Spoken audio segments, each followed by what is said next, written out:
Hey guys, welcome back to my YouTube channel Shalini's Cooking World.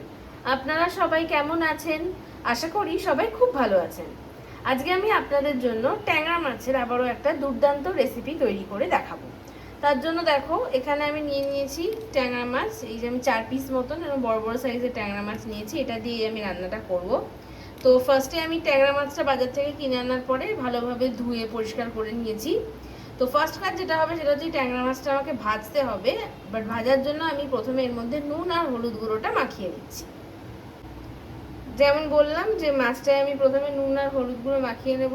তো মাছের মধ্যে আমি প্রথমে দিয়ে দিচ্ছি হলুদ গুঁড়ো একটু, আর দিয়ে দেবো নুন। এবার দিয়ে দিচ্ছি এর মধ্যে আমি নুন। এবার এই নুন আর হলুদ গুঁড়োটা মাছের মধ্যে প্রথমে ভালোভাবে মাখিয়ে নিচ্ছি। প্রত্যেকটা মাছের গায়ে নুন আর হলুদটা ভালোভাবে মাখিয়ে নিতে হবে।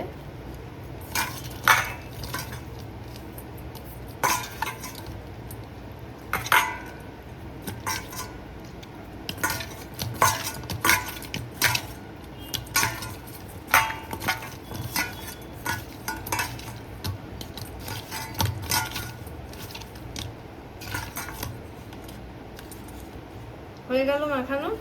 এবারে আমি মাছগুলোকে ভেজে নেব ভালো করে। খুব বেশি ভাজবো না, কেননা ট্যাংরা মাছ কড়া করে ভেজে ফেললে কিন্তু খেতে ভালো লাগে না।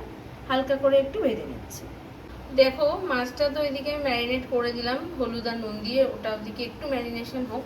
ততক্ষণ আমি একটা এই যে নিয়ে নিয়েছি বাটি, আর এর মধ্যে আমি নিয়ে নেব প্রথমে সর্ষে পোস্ত গুঁড়ো। দেখো সর্ষে পোস্ত গুঁড়ো এই যে নিয়ে নিচ্ছি, আর একটু নেব, এই যে আর একটু নিয়ে নিলাম। এবার এর মধ্যে আমি দিয়ে দেবো নুন একটু আর জল দিয়ে দিচ্ছি এর মধ্যে নুন। ব্যাপারটা হচ্ছে নুন দিলাম, এরপর আমি কাঁচা লঙ্কাও দেবো এটা ভেজানোর আগে। নুন আর কাঁচা লঙ্কাটা দেওয়ার কারণ হচ্ছে যেহেতু সর্ষে গুঁড়ো রয়েছে, মানে সর্ষে পোস্ত বাট সর্ষেও রয়েছে যেহেতু, সেই কারণে এর মধ্যে একটু ঝাল আর নুনটা দেয়া হচ্ছে ভিজিয়ে রাখার সময়, যাতে একটা যে তেতো ভাব থাকে সেইটা চলে যাবে যদি আমি নুন আর ঝালটা এর মধ্যে দিয়ে রাখি তাই। তো সেই জন্যই আমি নুনটা দিয়েছি। এবার একটু কাঁচা লঙ্কাও দিয়ে দেবো। যেমনটা বললাম এর মধ্যে আমি কাঁচা লঙ্কা দেবো। তো এই দেখো আমি দুটো কাঁচা লঙ্কা এরকম ভালো করে ফাইনলি চপড করে নিয়েছি, সেটা এটার মধ্যে দিয়ে দিলাম। দিয়ে এইবারে আমি এর মধ্যে দিয়ে দিচ্ছি ঈষৎ উষ্ণ গরম জল অল্প করে, ব্যাস। এবার ভালোভাবে এটাকে নিচ্ছি মিশিয়ে। এবার এটা থাক এভাবেই ভেজানো, যতক্ষণ আমি ট্যাংরা মাছগুলো ভাজবো ততক্ষণ এটা মোটামুটি ভেজানো থাকলেই আমার কাজটা হয়ে যাবে। জলের পরিমাণ আরেকটু দিয়ে দিচ্ছি, ব্যাস। এটা এবার এইভাবেই ভেজানো থাকবে। এবার চলুন মাছগুলো ভেজে নেওয়া যাক। ট্যাংরা মাছগুলো ভাজার জন্য দেখো আমি একটা ফ্রাই প্যান বসিয়ে নিয়েছি গ্যাসে। এবার ফার্স্টে গ্যাসটা আগে জ্বেলে নেব।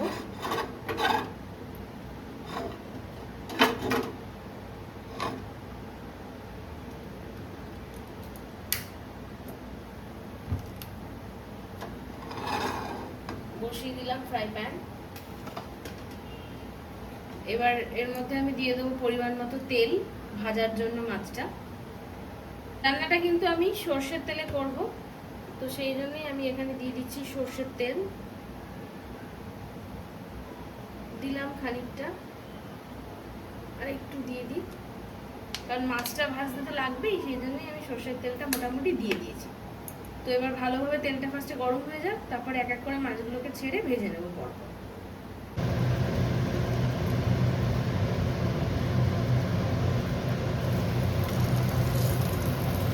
গাইস দেখো আমি যেমনটা বলেছিলাম যে ট্যাংরা মাছগুলো প্রথমে আগে আমি ভালোভাবে ভেজে নিচ্ছি। তো এই যে দেখো ট্যাংরা মাছটা ভালো করে ভেজে নিলাম। তেলটা ঝরিয়ে নিই।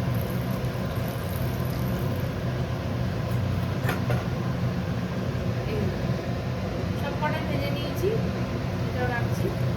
মাছগুলো ভাজা হয়ে গেল, এবার বাকি প্রসেসটা করে দেবো। আচ্ছা এবার রান্নাটা শুরু করে দিচ্ছি। প্রথমে আমি দিয়ে দিচ্ছি কালো জিরে ফোড়নে।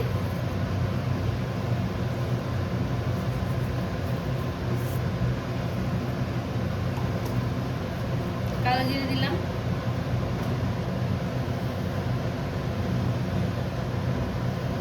এবার কালো জিরেটা জাস্ট কয়েক সেকেন্ড একটু নাড়াচাড়াই যেরকম ভাবে করে নিচ্ছি। এবার এটা মোটামুটি ভাজা ভাজা হয়ে গেছে।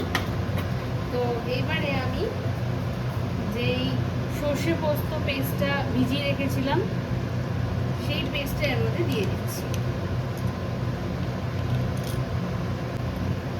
এই যেটা ভিজিয়ে রেখেছি এটা দিয়ে দিচ্ছি।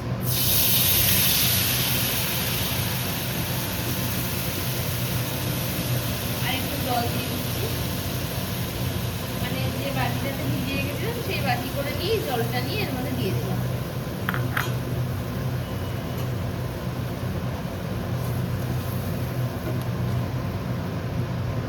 এবার ফার্স্টে যেটা করতে হবে সেটা হচ্ছে এটা ভালো করে কষিয়ে নিতে হবে, কেননা যেহেতু সর্ষে তো যাতে খারাপ না হয়ে যায় রান্নাটা, মানে মেনলি ব্যাপারটা হচ্ছে যাতে সর্ষের যারা কাঁচা গন্ধ থাকে সেটা যাতে রান্না থেকে না বের হয়, তার জন্য এটাকে কিন্তু ভালোভাবে কষাতে হবে। এটা কষুক, এটাকে আমি জাস্ট একটু চাপা দিয়ে দিচ্ছি। গ্যাসের ফ্লেম কিন্তু একদম কমিয়ে দিলাম, মানে একদম লোতে থাকছে গ্যাসের ফ্লেম দিয়ে এটাকে আমি দিয়ে দিলাম চাপা। এবার এটাকে জাস্ট হালকাভাবে এভাবে ফুটতে দেবো। কয়েক মিনিট হয়ে গেছে, আমি এবার ঢাকনাটা খুলছি।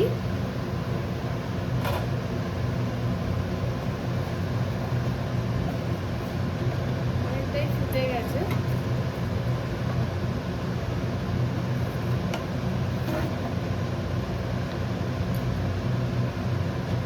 এর মধ্যে এবার আমি একটু হলুদ গুঁড়ো অ্যাড করে দিচ্ছি আর একটু চিনি অ্যাড করে দিয়ে দিচ্ছি একটু হলুদ গুঁড়ো।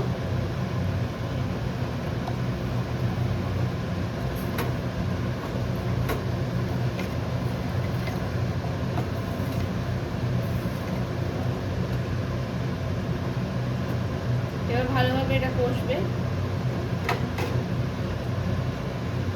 আর এর মধ্যে আমি দিয়ে দিচ্ছি সামান্য পরিমাণে একটু চিনি, এটা সম্পূর্ণ টেস্টের ব্যালেন্সের জন্যই দেওয়া হচ্ছে। যেহেতু নুন দিয়েছি আর সর্ষে পড়েছে, একটু নুন মানে চিনি দিলে টেস্টটা খুব সুন্দর হয়, সেই জন্যই আমি চিনিটা দিই।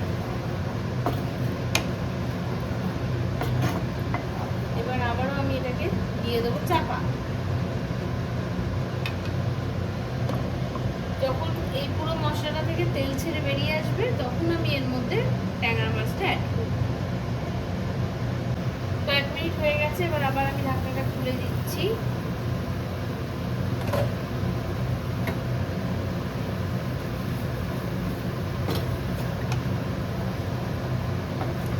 তেলটা ছেড়ে ছেড়েই এসছে, দেখাই যাচ্ছে। আমি এর মধ্যে আর একটু সরষের তেল অ্যাড করছি। এটা জাস্ট টেস্টের জন্য দেওয়া হলো, অল্প পরিমাণে একটু দিলাম। যেহেতু এটা সর্ষে দিয়ে হচ্ছে তো তাই তেলটা একটু বেশি থাকলে খেতে ভালো লাগবে, সেই কারণেই তেলটা দিলাম। আর কাঁচা সর্ষের তেল খেতে দারুণ লাগে, তাই দিয়ে দিয়েছি। আর একটু কষে নিচ্ছি, চাপা দিয়ে দিলাম আর একবার। আর একটু কষে গেলে তারপরে এর মধ্যে জল দেবো আর ট্যাংরা মাছটা ছেড়ে দেবো, তাহলেই হয়ে যাবে। কয়েক মিনিট হলো, আবার খুলছি। দারুণ একটা গন্ধ বেরোচ্ছে, তেলটা অনেকটা ছেড়ে ছেড়ে এসছে, দেখতে পাচ্ছেন আপনারা।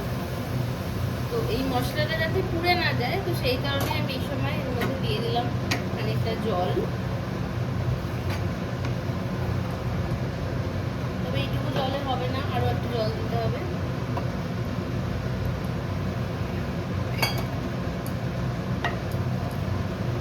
এবার এটা একটু ফুটুক, গ্যাসের ফ্লেম কিন্তু লোতেই আছে। দিয়ে দিচ্ছি আবারও আমি এটা চাপা, আবার এটা ফুটবে কয়েক মিনিট।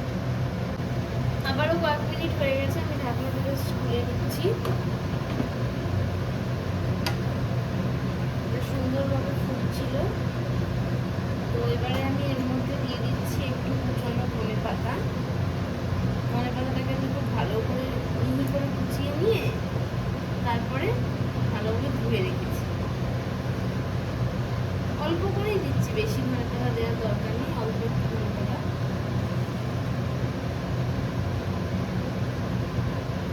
এটা জাস্ট ফ্লেভারের জন্য, ধনে পাতা এমনিও তো কোনো কাজে লাগে না, জাস্ট একটা সুন্দর ফ্লেভার আসে সেই কারণেই ধনে পাতাটা অ্যাড করা। ব্যাস ধনে পাতা তো দিয়ে দিলাম। এবার ট্যাংরা মাছগুলো যেগুলো ভেজে রেখে দিয়েছিলাম সেই মাছগুলো এখানে আমি অ্যাড করে দিচ্ছি।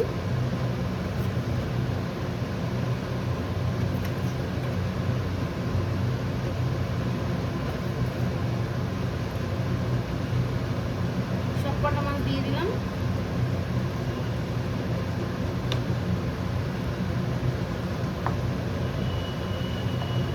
উল্টে নিচ্ছি।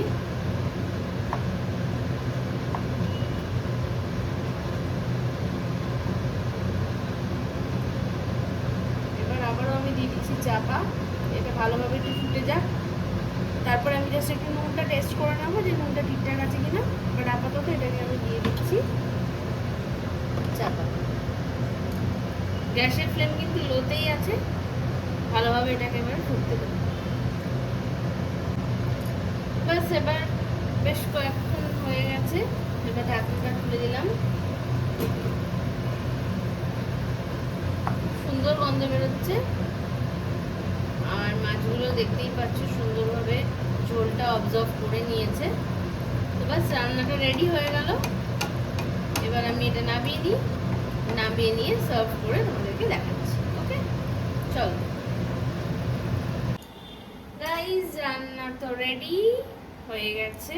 এই যে দেখো কেমন হয়েছে, তোমরা আমাকে কিন্তু কমেন্ট করে জানিও।